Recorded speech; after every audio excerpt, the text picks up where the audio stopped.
Arc-en-Ciel et Iris vous donnent le sourire. La matinale de Radio Iris et de Radio Arc-en-Ciel pour bien démarrer la journée.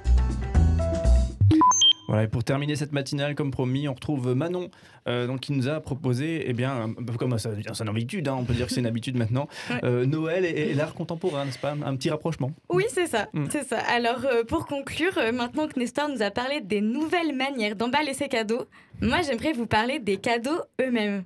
Noël approche à grands pas, les bouchons sur les autoroutes, les gosses qui hurlent, le célèbre tonton raciste mais sympa, on commence à bien le connaître celui-là, le papy approximativement féministe, d'ailleurs big up à toutes les mamies et merci pour le droit de vote. Mais je me disais, et si cette année, pour Noël, on changeait de débat? Et si cette année, on se crêpait le chignon sur l'art contemporain? Alors, au départ, je voulais vous parler du célèbre Tree de Paul McCarthy, exposé place Vendôme à Paris pendant la FIAC. Alors, la FIAC, c'est la Foire internationale de l'art contemporain. Au symbolisme multiple, allant du naïf sapin de Noël gonflable au plug anal. Alors, on reste dans le thème des anus en chocolat, visiblement, ce matin. Ouais, c'est ça. Tout dans la finesse, c'est bien, c'est bon. C'est ça. Alors qu'on se mette bien d'accord, moi, j'ai rien contre les plugs anneaux. Mais je me suis dit, à 8h du matin, c'est pas tip-top. Et de deux, on l'a suffisamment dans le... avec ce couvre-feu de mes fesses. Alors, on a dit qu'on s'énerverait pas ce matin, alors on va rester tranquille.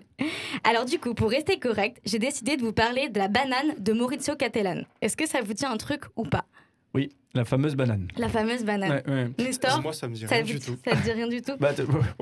J'allais dire quelque chose qui fait laisser transparaître mon avis tout de suite. Tu sais. D'accord, alors, explication.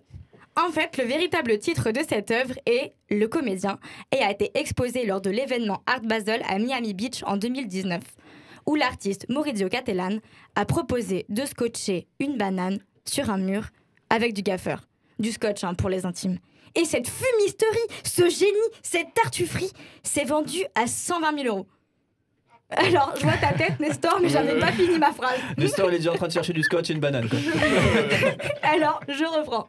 Je vois vos têtes, mais j'avais pas fini. Donc, cette fumisterie, ce génie, cette tartufferie, s'est vendue à 120 000 euros. Plusieurs fois de suite. C'est pas incroyable. Alors, on cherchait comment créer de nouveaux emplois. Moi, j'ai une proposition. Remplaceur ou remplaceuse de banane pour la vente à la chaîne des œuvres de Maurizio Cattelan. Je rigole, mais pas trop quand même. Bon, revenons-en à nos cadeaux. Si je vous parle de ça, c'est parce que, par curiosité, j'ai tapé art contemporain Noël sur YouTube. Et paf, première vidéo, on tombe sur un mec qui nous fait un petit do-it-yourself sur comment offrir de l'art contemporain à Noël.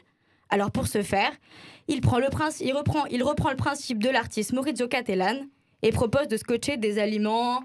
Alors, il prend une banane, mais lui, il va plus loin. Il prend une pomme, il prend de l'ail et il le scotche sur une surface. Mais pas n'importe laquelle, une ardoise. Alors le mec pensait faire une parodie de l'art contemporain en y montrant toute son absurdité.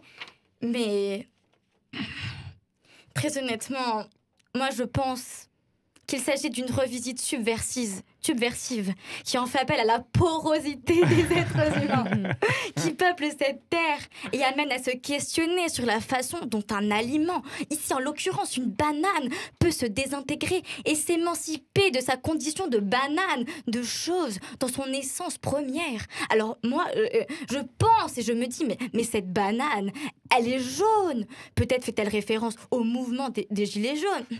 Que ce scotch est là pour montrer l'emprisonnement, l'anéantissement de la révolution dans l'œuf même. Et cette ardoise est une critique de l'effacement de l'histoire par les perdants. Ah, mais moi, je trouve qu'il y a quelque chose de si sensible là-dedans. Mais non, bande de fripons, je vous ai bien eu. Alors, bref, si vous trouvez que c'est scandaleux de vendre une œuvre qui doit coûter même pas 3 € et de la vendre à 120 000 € quand des millions de gens meurent de faim, sachez que je ne vous ai pas tout dit. Car lors de l'exposition d'une nouvelle banane, et là, j'entends déjà les puristes de l'art contemporain scander en chœur « Tant qu'il y aura des bananes, l'art vivra !» Et donc, l'artiste David Datuna s'est fait filmer. Elle était belle, l'insouciance, avant la loi 24 de l'article de sécurité globale. S'est fait filmer pendant qu'il décrochait délicatement la banane du mur pour la manger. Grande classe ou la grande magouille, pas de gaspillage et des millions d'euros à la clé. Ça donne envie, hein. Prenez-en de la graine, les petits étudiants en art, qu'en branle pas une. Hein. Non, je déconne pour ça. Il faut avoir une bonne notoriété, une belle carrière d'artiste, des études au bon endroit. Je suis désolée, les prolos, ça s'annonce un peu difficile pour vous. Hein.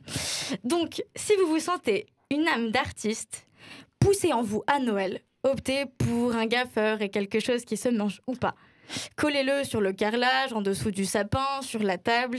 Détournez les objets qui vous entourent. Soyez inventifs et inventives, car raconter des histoires à partir de rien, c'est aussi un très beau cadeau.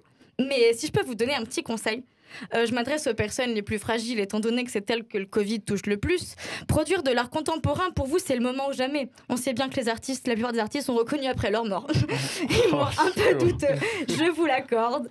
En tout cas, restez prudents et prudentes. Vraiment, prenez soin de vous et de vos proches. Et surtout, gardez la banane. Je pense qu'elle va finir en collector de cette matinale, de ces matinales spéciales Noël. Merci beaucoup Manon. Alors certes, c'est une banane, cette fameuse œuvre d'art dont on a souvent parlé, etc. Mais on en parle, hein? Ah oui, on en parle. En parle. Donc, voilà. Peut-être que le but est finalement totalement atteint, voire plus. Bref, sûrement. Bref, on n'est pas là pour faire le débat, mais en tout cas, merci beaucoup pour ce surlignage de cette œuvre en ces temps de Noël. Et effectivement, peut-être que ça donnera des idées de cadeaux pour les uns et les autres. Mais peut-être un petit conseil. C'est plus l'orange d'avant sous le sapin, maintenant c'est la banane. Hein. C'est ça, voilà, ouais. Où on peut justement évoluer avec les clémentines et faire une belle composition. En tout cas, on vous recommande plutôt de vous rendre justement dans la boutique du Générateur pour trouver des vrais produits par nos artisans, nos artistes, et justement pouvoir faire des cadeaux originaux. C'est ce qu'on vous a proposé pendant toute cette matinée. Merci beaucoup en tout cas à nos invités, Ivan Volé, Harmonie Begon, d'avoir été avec nous, nous avoir proposé effectivement votre regard sur ce que vous faites, nous avoir un petit peu permis de nous immerger dans vos réalités et d'avoir un petit peu aussi été sensibilisé à des possibilités de faire des cadeaux différemment, hein, parce que c'est aussi ça l'un des objectifs pour cette période. Du coup, un grand merci, puis on vous retrouve, j'imagine qu'il y a du boulot du coup avec cette période, donc on vous retrouve, j'imagine, très très vite, et là vous allez filer dans vos lieux de vente, j'imagine. Oui, tout à fait. Alors, on va ouvrir à 10h et on a encore une belle grande semaine avant les fêtes. Et bonne fête à tous et merci pour votre invitation. Merci. Avec grand plaisir, à bientôt et on vous salue tous. À demain pour une nouvelle matinée de Noël. Ciao, ciao. Salut.